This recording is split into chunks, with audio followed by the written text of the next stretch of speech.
नाज़रीन अस्सलाम वालेकुम। ज़ेड न्यूज़ के ख़बरनामे में आपका इस्तक़बाल है। मैं सलमान ख़ान। आगे बढ़ने से पहले सुर्ख़ियों पर नज़र डालते हैं। दिल्ली शराब पॉलिसी मामले में अरविंद केजरीवाल को ईडी की नोटिस और 2 नवंबर को पेश होने की हिदायत। चंद्रबाबू नायडू 52 दिन के बाद जेल से रिहा। 28 नवंबर की शाम जेल वापस जाने की कोर्ट ने दी हिदायत। कई अपोजिशन कायदीन ने फ़ोन हाइक किए जाने का किया दावा, जिनमें असदुद्दीन ओवैसी, शशि थरूर व दीगर शामिल। के प्रभाकर रेड्डी की छोटी आंत निकाल दी गई। सीएम केसीआर ने प्रभाकर रेड्डी की इयादत। अब्दुल्ला सोहेल ने एमएलए की सीट दिलाने के लिए कई कांग्रेस कायदीन से पैसे लिए और इनके उम्मीदवारों को टिकट न देने पर उन्होंने पार्टी से दिया इस्तीफा। कांग्रेस लीडर उज़्मा शाकिर का इल्ज़ाम। मौलाना पीएम मुजम्मिल रशादी की कार हादसे का शिकार, एक शख्स का इंतकाल। सदर मजलिस असदुद्दीन ओवैसी ने ओलिव अस्पताल पहुंचकर मौलाना की इयादत। अब पेश है खबरों की तफसील। दिल्ली शराब पॉलिसी मामले में इन्फोर्समेंट डायरेक्टरेट ईडी ने दिल्ली के वज़ीर आला व आम आदमी पार्टी के सरबराह अरविंद केजरीवाल को नोटिस जारी की है। नोटिस में कहा गया है कि वो 2 नवंबर को समाअत के लिए पेश हों। शराब पॉलिसी मामले में दिल्ली के साबिक़ नायब वज़ीर आला मनीष सिसोदिया फ़िलहाल जेल में हैं। सुप्रीम कोर्ट ने पीर को इनकी दरख्वास्त ज़मानत मुस्तरद कर दी थी। अदालत ने कहा कि अगर मुकदमे की समाअत में ताख़ीर होती है तो सिसोदिया दोबारा ज़मानत के लिए दरख्वास्त दे सकते हैं। इंतखाबी मुहिम के दौरान कातिलाना हमले में शदीद ज़ख्मी होने वाले मेदक के रुकने पार्लियामेंट व BRS के उम्मीदवार दोबाग असम्बली हल्का कुत्ता प्रभाकर रेड्डी की छोटी आंत को डॉक्टरों ने ऑपरेशन के बाद निकाल दिया है। हमले में शदीद ज़ख्मी प्रभाकर रेड्डी का सिकंदराबाद यशोदा अस्पताल के डॉक्टरों ने तकरीबन 4 घंटे तक ऑपरेशन किया। डॉक्टरों ने बताया कि छोटी आंत में 4 जगह चोट आई है। 10 सेंटीमीटर छोटी आंत को निकाल दिया गया। डॉक्टरों ने कहा कि इन्हें ग्रीन चैनल के ज़रिए हैदराबाद मुंतकिल नहीं किया गया तो मज़ीद मुश्किल हो सकता था। उन्होंने कहा कि पेट में सारा खून जमा हो गया। उनका कहना था कि अंदर खून जमा होने और आंत में 4 जगह ज़ख्म आने की वजह से सर्जरी में ताख़ीर हुए। बताया गया कि इन्हें फ़िलहाल ICU में रखा गया है और इनका इलाज जारी है। वज़ीर आला के चंद्रशेखर राव और वज़ीर फ़ाइनेंस से हरीश राव ने पीर की शाम यशोदा अस्पताल पहुंचकर कुत्ता प्रभाकर रेड्डी की इयादत की और डॉक्टरों से इनकी सेहत के बारे में मालूमात हासिल की। उन्होंने कुत्ता प्रभाकर रेड्डी की बीवी और बच्चों से भी मुलाकात करते हुए इनकी हिम्मत अफजाई की। तेलुगु देशम पार्टी के सरबराह व साबिक़ वज़ीर आला चंद्रबाबू नायडू 52 दिन के बाद जेल से बाहर आ गए। स्किल डेवलपमेंट स्कैम केस में चंद्रबाबू नायडू को जगन मोहन रेड्डी हुकूमत ने 9 सितंबर को गिरफ्तार करते हुए दूसरे राजमंद्री जेल भेज दिया था। ताहम चंद्रबाबू नायडू की खराबी सेहत के बायस आंध्र प्रदेश हाई कोर्ट ने तेलुगु देशम के सरबराह चंद्रबाबू को स्किल डेवलपमेंट स्कैम केस में उबूरी ज़मानत मंजूर कर दी है। आज AP कोर्ट ने इन्हें इलाज के लिए उबूरी ज़मानत दे दी है। अदालत ने 4 हफ्तों के लिए ज़मानत मंजूर करते हुए 28 नवंबर की शाम जेल वापस होने की हिदायत दी। AP कोर्ट की जानिब से स्किल डेवलपमेंट केस में ज़मानत देने से इनकार के बाद उन्होंने ज़मानत के लिए इस केस को हाई कोर्ट से रुजू किया। दरख्वास्त पर फरीक़ैन के दलाइल सुनने के बाद हाई कोर्ट ने फ़ैसला महफूज कर दिया था। जज ने आज मंगल को अपना फ़ैसला सुनाया और उबूरी ज़मानत मंजूर कर दी।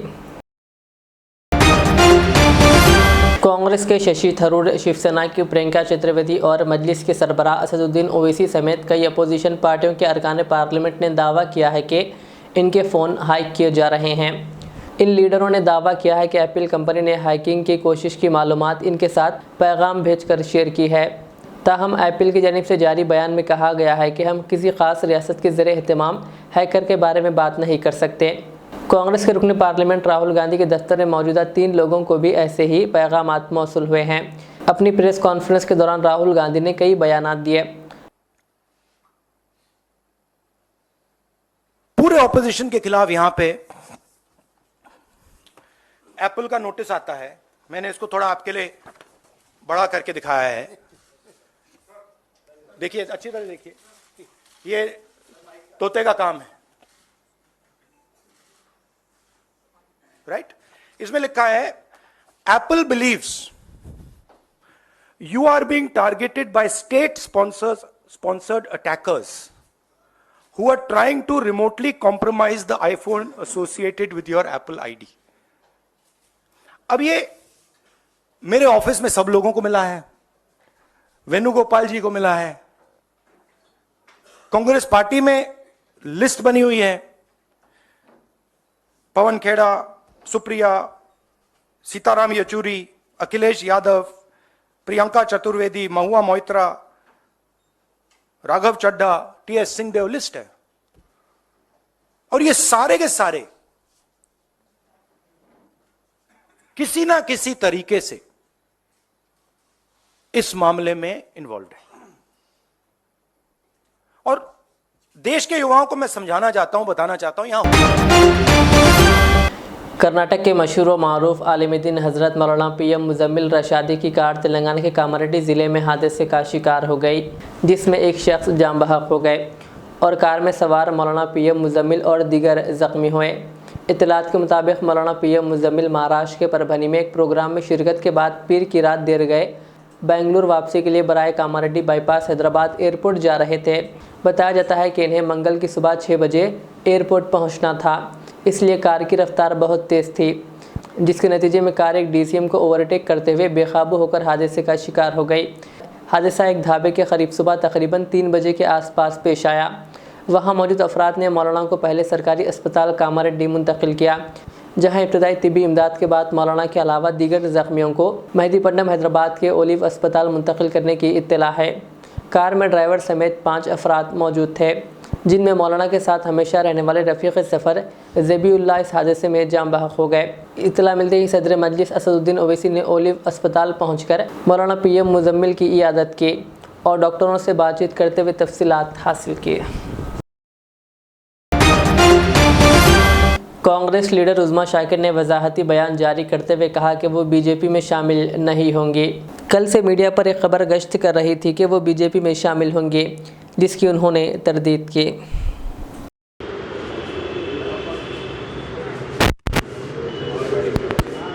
अस्सलाम वालेकुम, आदाब।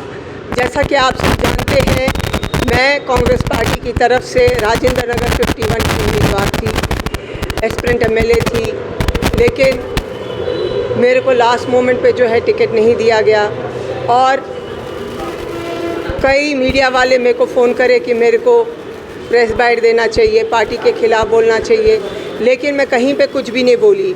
अब देख रही हूँ मेरे को एमआईएम के साथ जोड़ा जा रहा है, मेरे को बीजेपी के साथ जोड़ा जा रहा है। मेरी एक फ़ोटोग्राफ है नरेंद्र मोदी जी के साथ, उसको ट्रोल करके बोला जा रहा है कि मेरी नरेंद्र मोदी जी के साथ मुलाकात हुई है और बीजेपी के अन्य सीनियर लीडर्स के साथ मुलाकात हुई है। मैं बीजेपी की तरफ से राजेंद्र नगर कैंडिडेट हूँ। ये सब फेक है। मैं अपनी तरफ से कहीं पे भी बयान नहीं दी हूँ, अपनी तरफ से मैं कहीं पे भी नहीं बोली हूँ, क्योंकि राहुल गांधी जी बोले थे गांधी भवन में, अगर आपको कोई तकलीफ़ है, आपको कोई कंप्लेंट है, तो आप पब्लिक में मत जाइए, आप मीडिया में मत जाइए, आप अपने सीनियर से कंसल्ट कीजिए। और मैं वही करी हूँ। मैं दिल्ली जो है लेटर लिखी हुई हूँ और मेरे को पूरी उम्मीद है कि आला हाई कमांड जो है मेरे को रिकन्सिडर करेगी, मेरे को राजेंद्र नगर से टिकट दी जाएगी, मेरे हार्ड वर्क को पहचानेगी।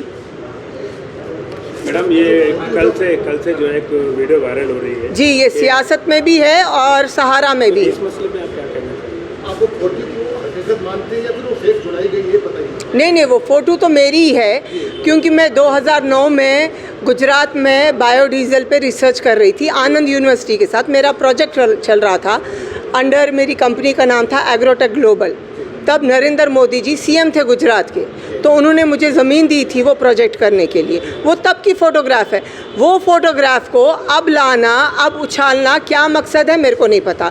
ये मेरे को बदनाम करने की कौन कोशिश कर रहे हैं मेरे को नहीं पता। फ़ोटो हकीकत है, लेकिन उसके ऊपर जो न्यूज़ ट्रोल हो रही है वो गलत है। मेरा लीडर राहुल गांधी है। मैं कांग्रेस में थी, कांग्रेस में हूँ, कांग्रेस में रहूँगी। मैं कोई भी पार्टी ज्वाइन नहीं कर रही हूँ, ना एमआईएम ना बीजेपी। वो अपने तेलंगाना यूथ कांग्रेस लीडर बाबू नायक ने बीआरएस पार्टी पर नुक्ताचीनी और कालेश्वरम प्रोजेक्ट पर हुकूमत की नाकामी को उजागर करने के लिए हैदराबाद के खैरताबाद इलाके में एक डुप्लीकेट एटीएम मशीन लगाया और इसको कालेश्वरम एटीएम का नाम दिया। केसीआर को कालेश्वरम करप्शन करार देते हुए कांग्रेस कारकुनों ने आवाम को ये बताया कि कालेश्वरम प्रोजेक्ट में 1 लाख करोड़ रुपए का घपला किया गया। ये मुहिम एक ऐसे वक्त चलाई जा रही है जब हालिया दिनों के दौरान कालेश्वरम प्रोजेक्ट के एक ब्रिज का हिस्सा गिर गया। कांग्रेस कायदीन ने इल्ज़ाम लगाया कि केसीआर के खानदान ने इस कालेश्वरम प्रोजेक्ट से एटीएम की तरह इस्तेफादा करते हुए 1 लाख करोड़ रुपए की बेकायदगी की है।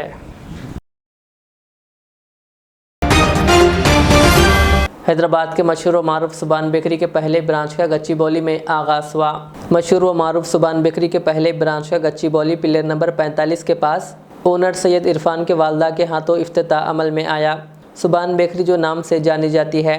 सुबान बेकरी के ओनर सैयद इरफान ने बताया कि पब्लिक की डिमांड पर ही फर्स्ट ब्रांच का आगाज़ किया गया है। का पहला ब्रांच ओपन हुआ है ये मेहदीपट्टनम रेती बोली pillar number 45 Nayara petrol pump के सामने। काफ़ी जो है ना इस एरिया की जो है ना टोली चौकी और इस एरिया चेकपेट है, सात गुमज रोड है और जो है अपना अतापुर है, ये सब यहाँ से जो है काफ़ी लोगों की डिमांड थी कि जो है ना मेहदीपट्टनम की तरफ एक सुबान बेकरी का ब्रांच होना और लोग को जो है ना मुशक्क़त से जो है वहाँ पे आना पड़ता। अब उनकी सहूलत के लिए हम लोग यहाँ पे जो है ना एक ब्रांच खोले और काफ़ी लोग जो है ना आज जो है ओपनिंग हुई है। काफ़ी लोग खुश हो गए कि जो है आप लोग हमारे करीब आ गए बोल के जो है अल्हम्दुलिल्लाह। शहर के मुख्तलिफ हिस्सों में ब्रांचेस की जी तो अब तो आपने एक कदम उठा लिया है अल्हम्दुलिल्लाह। आगे और क्या मंसूबे? अभी इंशाल्लाह जो है ना सन सिटी में एक ब्रांच ओपन होने वाला है वहाँ की पब्लिक की सहूलत के लिए और आगे आगे जैसा जैसा जो है ना मौका मिलता जाएगा, अपॉर्चुनिटी मिलती जाएंगे, सारा काम करते जाएंगे इंशाल्लाह जो है पब्लिक की सहूलत के लिए। एक्सपेंशन में एक अड़चन ये रहती जी कि क्वालिटी में कॉम्प्रोमाइज़ होता कहीं पर, तो आप उसको मेंटेन करने के लिए क्या करेंगे? जो है हम लोग यहाँ पे निगरानी जो है ना काफ़ी सख्त रखेंगे कि जो है ना क्वालिटी में जो है कॉम्प्रोमाइज़ ना हो सके और फ़िलहाल जो है हम लोग हमारे जो स्टाफ को जो है ना काफ़ी हिदायत दे चुके हैं कि जो है ना वहीं की तरह की क्वालिटी मेंटेन होना बोल के। शेख अब्दुल्ला सोहेल ने एमएलए की सीट दिलाने के लिए कई कांग्रेस कायदीन से पैसे लिए हैं और जब इनके उम्मीदवारों को टिकट नहीं दिया गया तो उन्होंने पार्टी से इस्तीफा दे दिया। कांग्रेस लीडर उस्मान शाकिर ने मीडिया से बात करते हुए ये बात कही। उन्होंने आदिलाबाद के कैंडिडेट से, प्रीतम से, विष्णुवर्धन रेड्डी से, शाहबाज से सबसे पैसे लिए कि दिग्विजय सिंह से मैं काम कराऊंगा, टिकट दिलाऊंगा। अब उनको टिकट नहीं मिली, फिर यहाँ से अजहरुद्दीन को दिए, वो भी उनको तकलीफ़ है, उनके कैंडिडेट को नहीं दिए, तो अब पैसे भी खाए, डकार भी नहीं लिए, तो क्या सबूत देना? भाई मैं तुम लोगों के लिए पार्टी छोड़ देता हूँ। अब वो कह रहे हैं कि आरएसएस का गढ़ है, उस बार में क्या करें? आरएसएस का गढ़ अगर कांग्रेस है तो इतने सालों से उन्होंने क्या कर रहे थे कांग्रेस में? उनके छोटे बच्चे हैं, उनको कुछ बोल नहीं सकते। अगर आपको याद होगा उन्होंने कल ये भी बोला कि आप देखिए आपको क्या मिलता क्या नहीं मिलता, आप शरीयत को बचाइए। तब उनको शरीयत याद नहीं आई जब केसीआर जो है पार्लियामेंट में आर्टिकल 370 को सपोर्ट करा, ट्रिपल तलाक को सपोर्ट करा, या क्या कहते हैं सीए एनआरसी को सपोर्ट करा, तब शरीयत याद नहीं आई। अगर सोहेल जो है, अब्दुल्ला सोहेल जो है माइनॉरिटी लीडर होते और जिन की वजह से उसको ये पोस्ट मिला अक़लियत का लीडर होने की वजह से, तो पहली जब लिस्ट आई तब रिज़ाइन देना था। ओल्ड सिटी तो सिर्फ मुसलमानों का है ना, तब रिज़ाइन देना था। तब हम मानते थे कि भाई माइनॉरिटी को मद्देनज़र रखते हुए सोहेल भाई को तकलीफ़ हुई, तब जाके अब्दुल्ला सोहेल रिज़ाइन करे। लेकिन इन लोगों को टिकट नहीं मिलने की वजह से फिर केटीआर जी ये भी बोल रहे हैं कि 12,000 जो है माइनॉरिटी फंडिंग है, खर्च करें हम 9 सालों में। क्या अब्दुल्ला सोहेल 12,000 करोड़ मांगे थे पार्टी से? अब्दुल्ला सोहेल साहब कहीं से टिकट मांगे थे? नहीं, कहीं से नहीं मांगे थे। उनकी एक गुफ्तगू ये भी थी कि मैंने फ़ेरोज़ खान को वादा किया है जब तक फ़ेरोज़ खान है नामपल्ली से मैं इलेक्शन नहीं लड़ूंगा। फ़ेरोज़ खान तो कभी हटते नहीं और अब की बार तो फ़ेरोज़ खान जीतने वाला है, जीत रहा है फ़ेरोज़ खान, और फ़ेरोज़ खान को हराने के लिए ये सब हथकंडे इस्तेमाल किए जा रहे हैं क्योंकि सब लोग जो हैं डर गए हैं। अब इस वक्त आपकी जो फोटो जो वायरल हो रही है सोशल मीडिया में, उसके ऊपर क्या कहेंगे आप? वो फेक न्यूज़ है। मैंने अपनी तरफ से कोई भी ऑफिशियल बयान नहीं दिया है। मैं खामोश रही हूँ, मैंने कहीं पे भी नहीं। और मैं KTR जी को बोलना चाह रही हूँ, उन्होंने जो बोल रहे हैं 12,000 जो है करोड़ हमने खर्च किया है 9 सालों में, उसमें से हर साल 100 करोड़ जो है इफ्तियार पार्टी पे खर्च हुए हैं। 900 करोड़ इफ्तियार पार्टी पे खर्च करे, जो कि वेस्ट ऑफ मनी है। कौन बोले उनको हर साल जो है इफ्तियार पार्टी देने के लिए? मुसलमानों को, अक़लियातों को इफ्तियार पार्टी की ज़रूरत नहीं है। कई मेरी जो है विधवा बहनें जो हैं, यतीम बच्चे जो हैं, ज़रूरतमंद जो है, इस 900 करोड़ में उनको फ़ायदा होता था, उनकी मुश्किलात हल होती थी। लेकिन ऐसा कुछ भी नहीं। ऐसा बता रहे हैं 12,000 करोड़ हम खर्च करे हैं अक़लियात के, इसके ऊपर एहसान जता रहे। अच्छा, फिर अब जो मौजूद चल रहा है सोशल मीडिया में, आपको अगर आपको टिकट ना मिलता है तो भी क्या आप कांग्रेस पार्टी में ही रहेंगी? देखिए, मैं पब्लिक लीडर हूँ, मैं कहीं से भी खिदमत कर सकती हूँ। तो यानी आप कांग्रेस पार्टी को हाँ, नहीं छोड़ेंगे? मैं मोहब्बत की दुकान को छोड़कर नफरत की दुकान में क्यों जाऊंगी? मेरा लीडर राहुल गांधी, जिसने कन्याकुमारी से लेकर कश्मीर तक को जोड़ा, जो नफ़रत भरी फ़िज़ा थी पूरे हिंदुस्तान में, उसको जोड़ने की कोशिश की, उसको मिटाने की कोशिश की और मोहब्बत की दुकान खोले। दुकान ही नहीं, एक बड़ी इमारत बन गई, जिसकी वजह से सब बौखला गए हैं कि आने वाला दौर जो है कांग्रेस का दौर है। और यहाँ पे रेवंत रेड्डी जी के लीडरशिप में जो है कांग्रेस आएगी, रेवंत रेड्डी जी CM बनेंगे। ये किसी को बर्दाश्त नहीं हो रहा है, चाहे वो अब्दुल्ला सोहेल हो, MIM हो, BJP हो या TRS हो। भैंसा के पेरी कॉलोनी और NB कॉलोनी इलाके में महकमे पुलिस ने जिला SP प्रवीण कुमार और भैंसा ASP कांतिलाल सुभाष पाटिल की हिदायत पर कम्युनिटी राब्ता प्रोग्राम मुनक्किद करते हुए घर घर तलाशी ली और पेंडिंग चालानात के अलावा दस्तावेजात की अदम दस्तियाबी पर 59 मोटरसाइकिल और एक ऑटो रिक्शा को जब्त किया।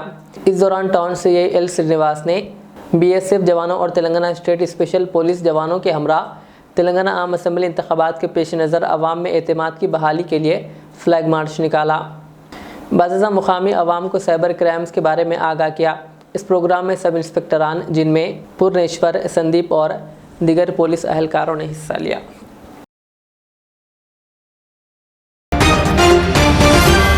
रामागुंडम के MLA कौर कांति चंदर ने कहा कि वज़ीर-ए-आला KCR सिंगारनी तंजीम को, जिसके साथ मुत्तहिदा रियासत में इम्तियाजी सलूक किया जाता था, को अलहदा रियासत तेलंगाना में तरक्की के राह पर लाने का क्रेडिट जाता है।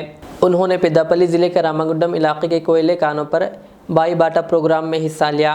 उन्होंने कहा कि चंद्रबाबू के दौरे हुकूमत में मोरिसी मुलाजिमतों को हटा दिया गया था और राजशेखर रेड्डी के दौरे हुकूमत में golden shake hand para workers को हटा दिया गया था। उन्होंने कहा कि नव आबादियाती हुक्मरानों के हाथों तेलंगाना का नागो सोना बर्बाद हो गया। उन्होंने कहा वज़ीर-ए-आला KCR ने तेलंगाना में अवामी, मजदूर और किसानों की फलाह बहबूद को फ़रोग़ देकर तेलंगाना को मुल्क के लिए एक रोल मॉडल बनाया है। आखिर में सुर्खियाँ और एक बार। दिल्ली शराब पॉलिसी मामले में अरविंद केजरीवाल को ED की नोटिस और 2 नवंबर को पेश होने की हिदायत। चंद्रबाबू नायडू 52 दिन के बाद जेल से रिहा, 28 नवंबर की शाम जेल वापस जाने की कोर्ट ने दी हिदायत। कई अपोजिशन कायदीन ने फ़ोन हाइक किए जाने का किया दावा, जिनमें असदुद्दीन ओवैसी, शशि थरूर व दीगर शामिल। के प्रभाकर रेड्डी की छोटी आंत निकाल दी गई, CM KCR ने प्रभाकर रेड्डी की इयादत। अब्दुल्ला सोहेल ने MLA की सीट दिलाने के लिए कई कांग्रेस कायदीन से पैसे लिए और इनके उम्मीदवारों को टिकट ना देने पर उन्होंने पार्टी से दिया इस्तीफ़ा, कांग्रेस लीडर उज़्मा शाकिर का इल्ज़ाम। मौलाना PM मुज़म्मिल रशादी की कार हादसे का शिकार, एक शख्स का इंतकाल। सदर मजलिस असदुद्दीन ओवैसी ने ओलिव अस्पताल पहुंचकर मौलाना की इयादत। ये थी आज की दिन भर की हमारी ख़बरें। मुझे इजाज़त दीजिए। हमारे चैनल को YouTube पर सब्सक्राइब, फेसबुक पर लाइक शेयर ज़रूर करें। अल्लाह हाफ़िज़।